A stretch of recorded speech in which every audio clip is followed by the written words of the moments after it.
This particular pot is represented by this diagram here. I make all of my two little teapots by using a very thin slab of clay, like that. I then take a pattern. Here's the pattern for the spout of this pot, and I will then put it together. I take the pattern, put it here, and take a knife and cut the pattern out. At that time, I will then have a table full of these little pieces, and there are 48 different pieces for this particular pot. What is complicated is that this particular lid is represented by 10 different pieces, and these pieces are made by taking a little die like this,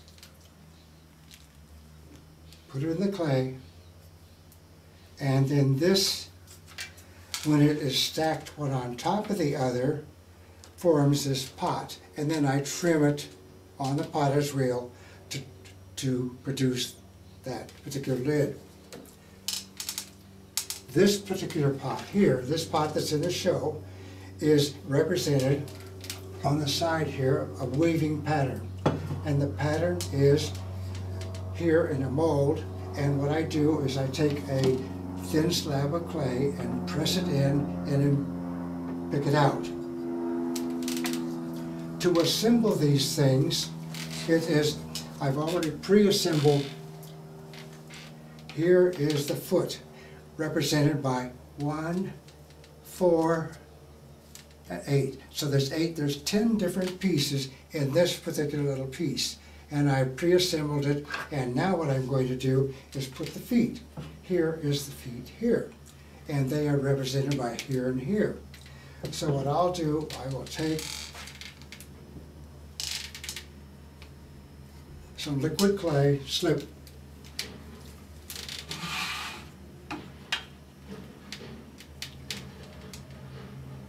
and here they are. And the hole is so that I can do my finial here at the ending, my little foot out of plastic, out of acrylic. I use a screw and just box them in.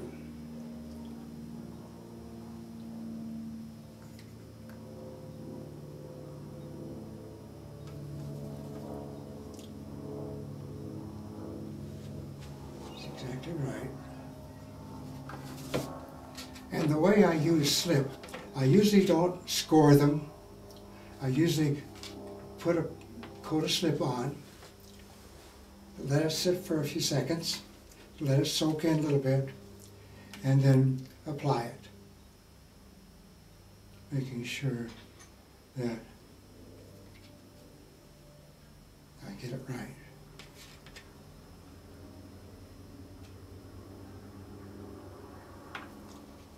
And now this, I call this a foot. And now this foot will be ready.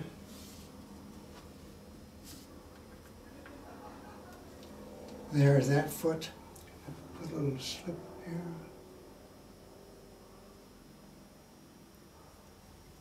Set that aside.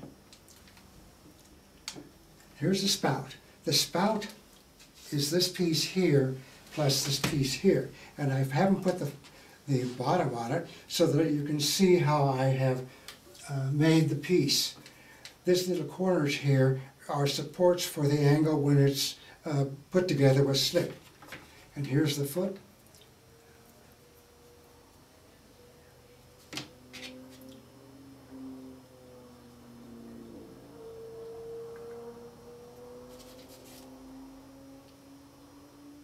Now this is going to be a little bit excess. Give it a press. Set this aside for a minute, and I'll trim off the excess in a minute. Here is the body of the pot. This is represented by 4 sides, and here is the top of the pot. This is made so that the lid has a seat, so it fits perfectly right in there. And this is here, the lid seat here, and fasten to one of these pieces here.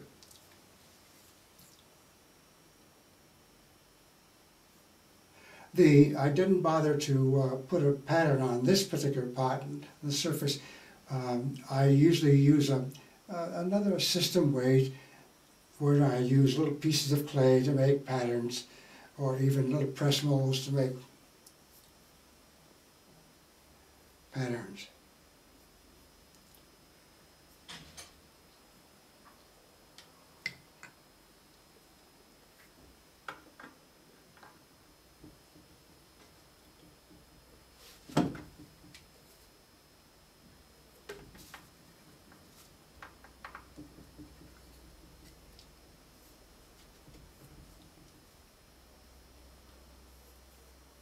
And this does take some refining to do, but I think my work is defined by a kind of a refined look, a studied look.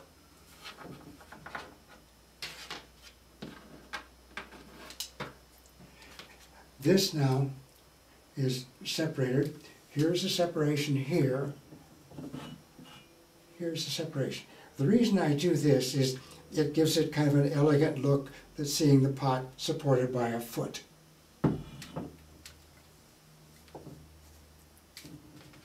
And these are just simply little balls of clay.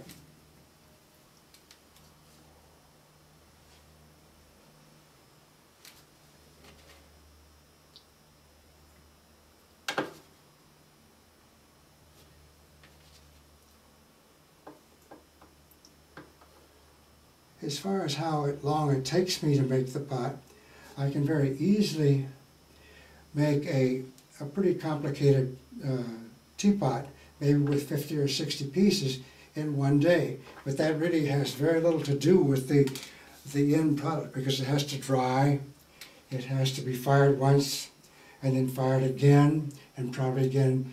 Oftentimes I'll be firing these little pieces more than 4 times, just to get the glaze effect.